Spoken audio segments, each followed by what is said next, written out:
Walton, in continuation, August 26th, 17 You have read this strange and terrific story, Margaret, and do you not feel your blood congeal with horror, like that which even now curdles mine?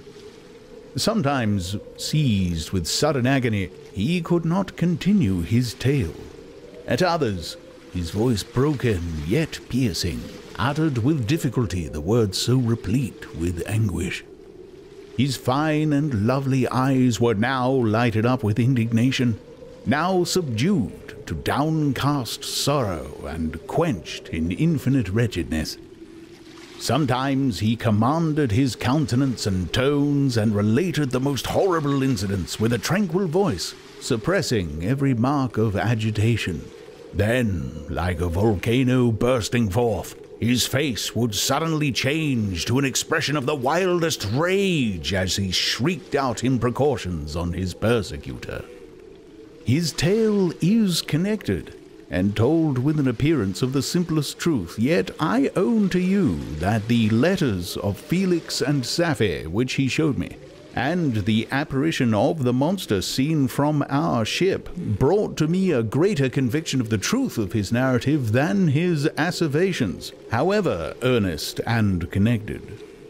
Such a monster has, then, really existence. I cannot doubt it, yet I am lost in surprise and admiration. Sometimes I endeavored to gain from Frankenstein the particulars of his creature's formation, but on this point he was impenetrable. "Are you mad, my friend?" said he, "or whither does your senseless curiosity lead you? Would you also create for yourself and the world a demoniacal enemy? Peace, peace. Learn my miseries, and do not seek to increase your own." Frankenstein discovered that I made notes concerning his history. He asked to see them, and then himself corrected and augmented them in many places, but principally in giving the life and spirit to the conversations he held with his enemy. "Since you have preserved my narration," said he, "I would not that a mutilated one should go down to posterity." Thus has a week passed away, while I have listened to the strangest tale that ever imagination formed. My thoughts and every feeling of my soul have been drunk up by the interest for my guest which this tale and his own elevated and gentle manners have created. I wish to soothe him, yet can I counsel one so infinitely miserable, so destitute of every hope of consolation, to live? Oh, no. The only joy that he can now know will be when he composes his shattered spirit to peace and death. Yet he enjoys one comfort, the offspring of solitude and delirium. He believes that when in dreams he holds converse with his friends, and derives from that communion consolation for his miseries or excitements to his vengeance. That they are not the creations of his fancy, but the beings themselves who visit him from the regions of a remote world. This faith gives a solemnity to his reveries that render them to me almost as imposing and interesting as truth. Our conversations are not always confined to his own history and misfortunes. On every point of general literature he displays unbounded knowledge and a quick and piercing apprehension. His eloquence is forcible and touching, nor can I hear him when he relates a pathetic incident or endeavors to move the passions of pity or love without tears. What a glorious creature must he have been in the days of his prosperity, when he is thus noble and godlike in ruin. He seems to feel his own worth and the greatness of his fall. "When younger," said he, "I believed myself destined for some great enterprise. My feelings are profound, but I possessed a coolness of judgment that fitted me for illustrious achievements. This sentiment of the worth of my nature supported me when others would have been oppressed, for I deemed it criminal to throw away in useless grief those talents that might be useful to my fellow creatures. When I reflected on the work I had completed, no less a one than the creation of a sensitive and rational animal, I could not rank myself with the herd of common projectors. But this thought, which supported me in the commencement of my career, now serves only to plunge me lower in the dust. All my speculations and hopes are as nothing, and like the archangel who aspired to omnipotence, I am chained in an eternal hell. My imagination was vivid, yet my powers of analysis and application were intense. By the union of these qualities I conceived the idea and executed the creation of a man. Even now, I cannot recollect without passion my reveries while the work was incomplete. I trod heaven in my thoughts, now exulting in my powers, now burning with the idea of their effects. From my infancy, I was imbued with high hopes and a lofty ambition, but how am I sunk? Oh, my friend, if you had known me as I once was, you would not recognize me in this state of degradation. Despondency rarely visited my heart. A high destiny seemed to bear me on, until I fell, never, never again to rise. Must I then lose this admirable being? I have longed for a friend. I have sought one who would sympathize with and love me. Behold, on these desert seas I have found such a one, but I fear I have gained him only to know his value and lose him. I would reconcile him to life, but he repulses the idea. I thank you, Walton, he said, for your kind intentions towards so miserable a wretch. But when you speak of new ties and fresh affections, think you that any can replace those who are gone? Can any man be to me as Clerval was, or any woman another Elizabeth?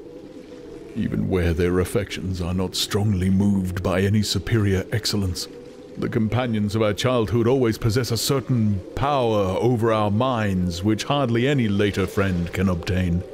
They know our infantine dispositions, which, however they may be afterwards modified, are never eradicated, and they can judge of our actions with more certain conclusions as to the integrity of our motives.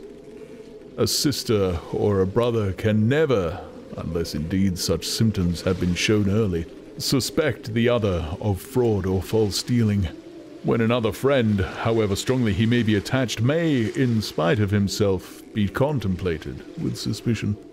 But I enjoyed friends, dear not only through habit and association, but from their own merits, and wherever I am, the soothing voice of my Elizabeth and the conversation of Clerval will ever be whispered in my ear. They are dead, and but one feeling in such a solitude can persuade me to preserve my life. If I were engaged in any high undertaking or design fraught with extensive utility to my fellow creatures, then could I live to fulfill it. But such is not my destiny. I must pursue and destroy the being to whom I gave existence. Then my lot on earth will be fulfilled, and I may die. My beloved sister, September 2nd. I write to you, encompassed by peril and ignorant whether I am ever doomed to see again dear England and the dearer friends that inhabit it. I am surrounded by mountains of ice which admit of no escape and threaten every moment to crush my vessel. The brave fellows whom I have persuaded to be my companions look towards me for aid, but I have none to bestow. There is something terribly appalling in our situation, yet my courage and hopes do not desert me. Yet it is terrible to reflect that the lives of all these men are endangered through me. If we are lost, my mad schemes are the cause. And what, Margaret, will be the state of your mind? You will not hear of my destruction, and you will anxiously await my return. Years will pass, and you will have visitings of despair, and yet be tortured by hope. Oh, my beloved sister, the sickening failing of your heartfelt expectations is, in prospect, more terrible to me than my own death. But you have a husband and lovely children. You may be happy. Heaven bless you and make you so. My unfortunate guest regards me with the tenderest compassion. He endeavors to fill me with hope and talks as if life were a possession which he valued. He reminds me how often the same accidents have happened to other navigators who have attempted this sea, and in spite of myself, he fills me with cheerful auguries. Even the sailors feel the power of his eloquence. When he speaks, they no longer despair. He rouses their energies, and while they hear his voice, they believe these vast mountains of ice are molehills which will vanish before the resolutions of man. These feelings are transitory. Each day of expectation delayed fills them with fear, and I almost dread a mutiny caused by this despair. September 5th. A scene has just passed of such uncommon interest that, although it is highly probable that these papers may never reach you, yet I cannot forbear recording it. We are still surrounded by mountains of ice, still in imminent danger of being crushed in their conflict. The cold is excessive, and many of my unfortunate comrades have already found a grave amidst this scene of desolation. Frankenstein has daily declined in health. A feverish fire still glimmers in his eyes, but he is exhausted, and when suddenly roused to any exertion, he speedily sinks again into apparent lifelessness. I mentioned in my last letter the fears I entertained of a mutiny. This morning, as I sat watching the wan countenance of my friend, his eyes half closed and his limbs hanging listlessly, I was roused by half a dozen of the sailors who demanded admission into the cabin. They entered, and their leader addressed me. He told me that he and his companions had been chosen by the other sailors to come in deputation to me to make me a requisition which, in justice, I could not refuse. We were immured in ice, and should probably never escape, but they feared that if, as was possible, the ice should dissipate and a free passage be opened, I should be rash enough to continue my voyage and lead them into fresh dangers after they might happily have surmounted this. They insisted, therefore, that I should engage with a solemn promise that if the vessel should be freed, I would instantly direct my course southwards. This speech troubled me. I had not despaired, nor had I yet conceived the idea of returning if set free. Yet could I, in justice, or even in possibility, refuse this demand? I hesitated before I answered, when Frankenstein, who had at first been silent, and indeed appeared hardly to have force enough to attend, now roused himself. His eyes sparkled, and his cheeks flushed with momentary vigor. Turning towards the men, he said, "What do you mean? What do you demand of your captain? Are you then so easily turned from your design? Did you not call this a glorious expedition? And wherefore was it glorious? Not because the way was smooth and placid as a southern sea, but because it was full of dangers and terror, because at every new incident your fortitude was to be called forth, and your courage exhibited, because danger and death surrounded it, and these you were to brave and overcome. For this was it a glorious, for this was it an honorable undertaking. You were hereafter to be hailed as the benefactors of your species. Your names adored as belonging to brave men who encountered death for honor and the benefit of mankind. And now, behold, with the first imagination of danger, or if you will, the first mighty and terrific trial of your courage, you shrink away, and are content to be handed down as men who had not strength enough to endure cold and peril. And so, poor souls, they were chilly, and returned to their warm firesides. Why, that requires not this preparation. You need not have come thus far and dragged your captain to the shame of a defeat merely to prove yourselves cowards.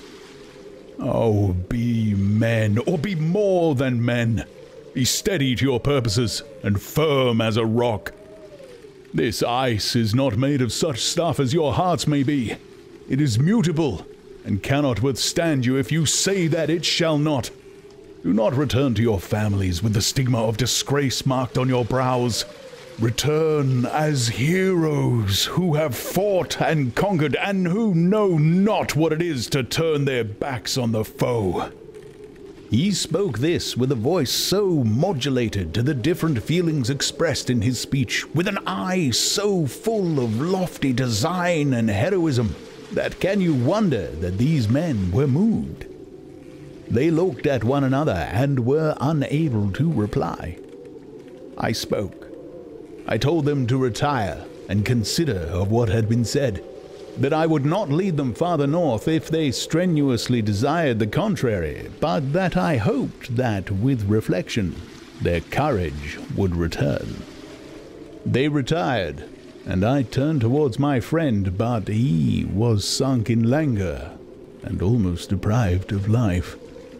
How all this will terminate, I know not, but I had rather die than return shamefully, my purpose unfulfilled. Yet I fear such will be my fate. The men, unsupported by ideas of glory and honor, can never willingly continue to endure their present hardships. September 7th. The die is cast. I have consented to return if we are not destroyed. Thus are my hopes blasted by cowardice and indecision.